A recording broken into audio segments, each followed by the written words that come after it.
नमस्कार मित्रांनो, कुण्या राजाची राणी या मालिकेच्या आजच्या भागामध्ये सर्वेश्वर हा सर्वांसमोर मायेला म्हणतो की अगं, हे आपल्या जावयाचं घर आहे आणि हे त्याच्या घरचे आपल्या येथील ते आश्रित नाही.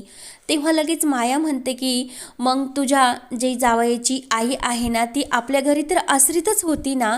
तर सर्वांना धक्का बसतो आणि सर्वेश्वरला खूप राग येऊन जोराने तो मायासे ओरडतो. तर माया म्हणते की मी चुकीचं काय बोलले रे सर्वेश्वर, खरं आहे तेच बोलले. तर मधू पुढे येते आणि वहिनी, तुम्ही अजिबात खोटं बोललेलं नाही. मी दादाच्या घरी आश्रित होते, पण इथून पुढे एक गोष्ट कायम लक्षात ठेवा, माझ्या मुलाने मृण्मयीला जबरदस्तीने हाताला धरून येथे आणलेले नाही, तर रीतसर लग्न करून तिला या घरामध्ये तो घेऊन आलाय. तेव्हा सर्वेश्वर म्हणतो की एक गोष्ट विसरती तू, की कारण आपण कबीरला स्वतःहून मागणी घातली होती. तेव्हा माया म्हणते की आपण नाही, तू स्वतः. सर्वेश्वर रागाने मायाला म्हणतो की आपल्यामुळे आपल्या मुलीच्या संसारामध्ये काही हे भांडणतंडा नको. तेव्हा लगेच अशोकदादा पुढे येतात आणि सर्वेश्वर दादांना म्हणत असतात की प्लीज आमच्यामुळे तुमच्यामध्ये काही भांडण वगैरे काही नको. तर सर्वेश्वर म्हणतो की इतक्या दिवस भांडण क्लेश वगैरे काही नको म्हणूनच शांत राहिलो. तेव्हा सर्वेश्वर हे कबीरला म्हणतात की अरे, गणपतीला एखादा अभिषेक करून घे, कारण उंदरामुळे आपल्या घरामध्ये इतका मोठा ड्रामा घडला, म्हणून मायाची मुद्दाम ते गंमत उडवत असतात. सर्वांना खूप हसू येते. तर माया ही जोरात षडापासी सर्वेश्वरवर ओरडते आणि तुला सर्वांची या मस्करी वाटते की काय, असे बोलते. माया ही रागाने सर्वेश्वरला म्हणते की माझी मृण्मयी ही आपल्या घरामध्ये आयुष्य आरामात राहते, कारण सकाळी उठल्यानंतर नोकर चाकर हे तिच्या हाताखाली सर्व काही काम करत असतात. इथे या घरामध्ये जनावरांसोबत येथे राहणार का. तेव्हा लगेच सर्वजण हे मायावर जोरात ओरडतात. मृण्मयीला सुद्धा मायाचा खूप राग येतो. तेव्हा विजया मायाला म्हणते की तोंड सांभाळून बोला, काय बोलता तुम्ही, आम्ही जनावरे आहोत का. तेव्हा माया हो बोलते. तेव्हा कबीर जोराने मामी असे मायावर ओरडतो आणि असले काही हे घाण बोलण्यापेक्षा तुम्ही येथून निघून गेल्या तर चांगले होईल, म्हणून मायाला तो जाण्यासाठी सांगतो. कबीर मायाला म्हणतो की पूजेच्या दिवशी आमच्या घरामध्ये कटकट नको. तेव्हा विजय म्हणते की हो, तोंड उघडले तरी कायम हिची कटकट चालूच असते.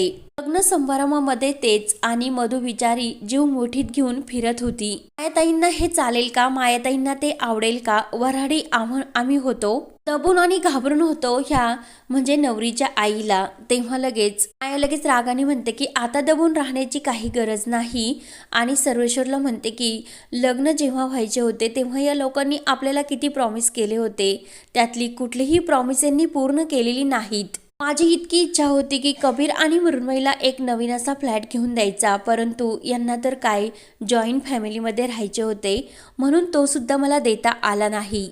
मृण्मयी म्हणते की अगं मम्मा, जेव्हा लग्नाच्या पूर्ण तुझ्या ज्या मागण्या आहेत ते पूर्ण करता करता कबीरवर काय वेळ आली होती आणि हे घर काय वाईट आहे, इतकं सुंदर घर आहे तरी सुद्धा वेगळा विचार का करतेस तू. माया म्हणते की या घराचं रिनोव्हेशन जोपर्यंत होत नाही तोपर्यंत मृण्मयी येथे नाही राहणार. तेव्हा गुंजा म्हणते की आओ माया मामी, इतक्या तडकाफडपी निर्णय का घेता. तेव्हा कबीर रागाने गुंजाला म्हणतो की तुला मध्ये बोलायची काही गरज नाही, आम्ही आहोत ना बोलण्यासाठी. तेव्हा मात्र गुंजा शांत होते. तर कबीर हा मायाला म्हणत असतो, मृण्मयी आणि माझे आता लग्न झाले, त्यामुळे मृण्मयी कुठे राहणार कुठे नाही हा आमचा निर्णय आहे, तुम्ही यामध्ये बोलण्याची काही गरज नाही. तेव्हा मधू ही कबीरला म्हणते की अरे, आपली अशी बोलायची भाषा नसते, कारण त्या आता फक्त तुझ्या मामी नाही तर सासूबाई सुद्धा आहेत. तेव्हा सर्वेश्वर हा मधूला म्हणतो की कबीर जे काही बोलतो तो एकदम बरोबर बोलतो, कारण या घरामध्ये कोणी काय करायचं हे ठरवणारी ती कोण आणि या घराचं रिनोव्हेशन करणारी तू कोण, ते तुला ठरवणारी कोण. तेव्हा माया म्हणते की हो, मला माहिती आहे ना, कारण प्रश्न सर्व हा पैशाचा आहे. लग्न झाले आता आणि त्यामुळे कबीरचा खर्च हा वाढलेला आहे, त्यामुळे रिनोव्हेशनसाठी कर्ज काढावे लागणार, हे सर्व मला समजते ना. तेव्हा सर्वेश्वर रागाने मायेला धमकी देतो की इथून पुढे पैसा पैसा करून माझ्या मुलीच्या सासरला जे काही नावं ठेवण्याचा प्रयत्न करते ना, ते अजिबात करायचे नाही, हे सांगून ठेवतो मी तुला. माया म्हणते की हो, उंदराला मांजर साक्ष आणि मधुताईंचा भाऊ आहे ना, त्यामुळे बोलणारच. मृण्मयी माझी मुलगी आहे आणि आयुष्यभर ती सुखात राहावे, त्यामुळे तिला जे काही बेस्ट लागेल ते मी देतच राहणार. तेव्हा गुंजा ही कबीरला म्हणते की साहेबा मला माफ करा, कारण मी मध्ये बोलते. आणि मायाला म्हणते की अहो, या घरामधल्या सर्व गोष्टी ह्या बेस्ट आहेतच. या घरातील माया कुठेही शोधून मिळणार नाही. या घराला घरपण आहे, आपलेपणा आहे. या सर्वांनी मिळूनच घर हे बनत असते. तेव्हा माया गुंजाला म्हणते की ह्या सर्व गोष्टी तू मला शिकवण्याचा प्रयत्न करू नकोस. फुकटचे सल्ले तू या लोकांना दे, मला देऊ नको. तेव्हा मृण्मयी ही मायाला म्हणते की बास्कर किती बोलत जाशील. तेव्हा माया म्हणते की तू बोललीस का या लोकांच्या बाजूने. तेव्हा मृण्मयी म्हणते की अगं आई, तू सर्वच हे जण आनंदात असतात तर त्यामध्ये मिठाचा खडा टाकण्याचा का प्रयत्न करत असतेस ग. मग माया लगेच रागाने तिथून निघून जाते. तर सर्वेश्वर हा मृण्मयीला समजावतो आणि सुबोधला म्हणतो की तेवढं पेस्ट कंट्रोल आहे तेवढं करून घे. तेव्हा सुबोध म्हणतो की अहो, ऑर्डर दिलेली आहे परंतु लग्नाच्या गडबडीत ही राहून गेली सर्व. तेव्हा सर्वेश्वर हा जाताने मधूला म्हणत असतो की तेवढा प्रसादाचा शिरा देण्यासाठी मात्र विसरू नको. तर सर्वांना हसू येते. तर सर्वेश्वर गेल्यानंतर जेव्हा मधू ही गुंजाला म्हणते की तू त्या उंदराचा बंदोबस्त कर, तेव्हा गुंजा म्हणते की आई तुम्ही अजिबात काळजी करू नका, आमच्या डोंगरवाडीला ना उंदीर म्हणजे हा शुभ शकून असतो. तेव्हा कबीर रागाने गुंजाला म्हणतो की डोंगरवाडीला काय असते ते विचारलेले नाही, जे सांगितले आहे तेवढेच काम कर फक्त. तेव्हा मधू म्हणते की कबीर तू सुद्धा गुंजाबरोबर तो उंदीर शोधण्यासाठी जा. तेव्हा मृण्मयी सुद्धा घाबरतच कबीरच्या मागे येते आणि कबीर आणि गुंजा हे उंदीर शोधत असतात. तर मृण्मयी खूप घाबरत असते. गुंजा म्हणते की त्या माया मॅडम सुद्धा किती घाबरल्या होत्या आणि आता मृण्मयी ताई तुम्ही सुद्धा, आणि त्या कविता ताई तर बाहेरच उभ्या आहेत उंदराला घाबरून. तेव्हा कबीर म्हणतो की आता गप्पा बंद कर आणि जे काम करायचे तेच कर. तेव्हा गुंजा म्हणते की येतेच होता उंदीर, परंतु आता कुठे गेला असेल दिसत नाही. तेव्हा मृण्मयी म्हणते की बहुतेक तो निघून गेला असणार. तर कबीर म्हणतो त्या माया मामीला ओरडण्याने तो घाबरला असेल आणि गेला असेल आणि उगाच त्या ओरडत होत्या. तेव्हा मृण्मयी म्हणते की मम्माला काही तू बोलू नकोस. आणि कबीर खरंच उंदीर गेला असेल ना, तेवढ्यात गुंजाला उंदीर दिसतो आणि गुंजा जोरात ओरडते. तर मृण्मयी खूपच घाबरते आणि कबीर तो बघ उंदीर माझ्याकडेच बघतोय असे घाबरतच कबीरला चिटकत ती बोलत असते. तेव्हा गुंजा म्हणते की थांबा, आता मी त्या उंदराला सोडतच नाही. म्हणून हातामध्ये झाडू घेऊन ती लगेच त्या उंदराला मारायला निघते आणि त्याच वेळेस मृण्मयी ही कबीरच्या मिठीत घाबरतच डोळे झाकून असते आणि कबीरच्या हातामध्ये गुंजाच्या साडीचा जो काही पदर असतो तो गुंतला जातो आणि गुंजा मागे वळून कबीरकडे बघते आणि कबीर सुद्धा गुंजाकडे बघू लागतो. मृण्मयीने ही घट्ट मिठी कबीरला मारलेली असते. तर आता गुंजा ही वळून बघते आणि तिच्या डोळ्यामध्ये खूप पाणी येत असते. त्यानंतर हे संध्याकाळी मृण्मयी खूप छान अशी सुहागरात्रीसाठी तयार होते आणि कविता रेशीम तिची मस्करी करत असतात. तेव्हा कविता आणि रेशीम म्हणत असतात की आम्ही येथेच दरवाजाला कान लावून बसतो आणि सकाळी उठवण्यासाठी कितला येऊ 5ला की 6ला, म्हणून त्या मृण्मयीची खूप चेष्टा करत असतात. तर मृण्मयी म्हणते की तुम्ही जाता की नाही. तेव्हा रेशीम आणि कविता ह्या खिडक्या ओढण्यासाठी जातात. तर मृण्मयी विचार करत असते की कबीरच्या आयुष्यामध्ये आज पहिल्यांदा मी बायको म्हणून त्याच्या रूममध्ये जाणार, इतक्या दिवसाची स्वप्न माझी पूर्ण होणार, म्हणून मृण्मयी खूप खुश होत असते. रेशीम ही मृण्मयीला म्हणते की अगं जाते की नाही आतमध्ये की सोडवण्यासाठी येऊ. तेव्हा मृण्मयी लाजतच म्हणते की नाही जाते मी. तेव्हा मृण्मयी लगेच आतमध्ये येते आणि माझा नवरा माझा संसार असे होऊन बोलून ती खुश होऊन तो दुधाचा ग्लास तेथे ठेवते आणि कबीर लगेच लॅपटॉपमध्ये काही काम करण्याचं नाटक करतो.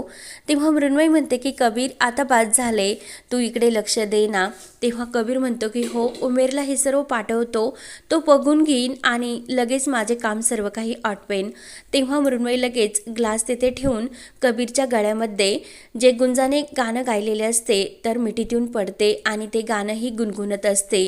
तर कबीरला त्या क्षणाची आठवण होते. मृण्मयी ही कबीरला म्हणते की कबीर आता बास्कर हे सर्व काम, आणि ती हाताला धरून कबीरला बेडवर बसवते. तेव्हा कबीरला विचारते की अरे AC बंद पडला की काय. कबीर लगेच उठतो आणि AC बंद आहे का असे चेक करत असतो. तेव्हा मृण्मयी उठते, अरे कबीर मी हे मुद्दाम म्हटले कारण ऑलरेडी आपली रूम ही थंडच आहे. लगेच मृण्मयी कबीरच्या मिठीत येते आणि आयुष्यभर असाच माझं ऐकत राहा असे प्रेमाने म्हणते. मग कबीरला मात्र उमेरने जे काही सांगितलेले असते की आता जे वेळ निघून गेलेली आहे, यापुढे जो काही निर्णय असेल तो योग्य विचार करून घे. आणि कबीर असा टेन्शनमध्ये येतो. मृण्मयी विचारते की कबीर काय झाले, असे का वागतोस? तेव्हा कबीर मात्र घाबरत मनात म्हणतो की आता मी हिला काय उत्तर देऊ. कबीर घाबरतच मृण्मयीला म्हणतो की तुला गार्डन बघायचे होते ना, मग चल आपण बाहेर जाऊयात. मृण्मयी म्हणते की कबीर काय झाले, काल चंद्र दाखवला आणि आज गार्डन. घरामध्ये लहानपणापासून मी येते आणि आपण लहानपणी त्या गार्डनमध्ये घरघर म्हणून खेळायचो. गार्डनचे कोपरे आणि कोपरे मला आठवणीत आहे. तेव्हापासूनच मी तुझी बायको होण्याची स्वप्न रंगवत होते आणि तू सुद्धा तीच स्वप्न बघत होता. म्हणून मृण्मयी पुन्हा ही प्रेमाने कबीरच्या मिठीत येते तर कबीर पुन्हा बाजूला जातो. कबीर म्हणतो की ते दिवस खरंच खूप चांगले होते. आयुष्यात 2 आणि 2चे फक्त 4च होते. तेव्हा मृण्मयी कबीरच्या हाताला धरते आणि आता सुद्धा 2 आणि 2चे 4च आहे. तेव्हा कबीर हा मृण्मयीचे हात हातामध्ये घेऊन मृण्मयीला म्हणतो की तो कबीर कुठेतरी हरवलाय. मृण्मयीच्या जे हातातून आपले हात लगेच बाजूला काढून घेतो तर मृण्मयीला धक्का बसतो आणि हा वाघ येथे संपतो. कबीर हा गुंजाच्या रूममध्ये आलेला असतो आणि गुंजाला रडतच म्हणतो की तू ज्या माणसाला चांगला माणूस म्हणतेस त्या माणसाला स्वतःच्या चांगुलपणाच्या ओझ्याखाली गुदमरतोय. म्हणून कबीर खूप रडतो आणि गुंजाच्या हाताला धरून तो रडतच गुंजाला म्हणतो की सांग मला कोण समजून घेईल. आणि गुंजा सुद्धा कबीरच्या हातावर हात ठेवते आणि त्याच वेळेस तेथे मृण्मयी दरवाजा उघडून त्या रूममध्ये आलेली असते. तर गुंजा लगेच मृण्मयी ताई असे म्हणते तर कबीर हा रडत असतो आणि घाबरतच धक्क्याने तो मृण्मयीकडे बघतो. तर मृण्मयीला ते सर्व बघून खूप मोठा धक्का बसतो. तेव्हा आता मृण्मयी ह्या सर्वाचा काय अर्थ काढणार ते पाहण्यासाठी चॅनलला नक्की सबस्क्राईब करत राहा. धन्यवाद.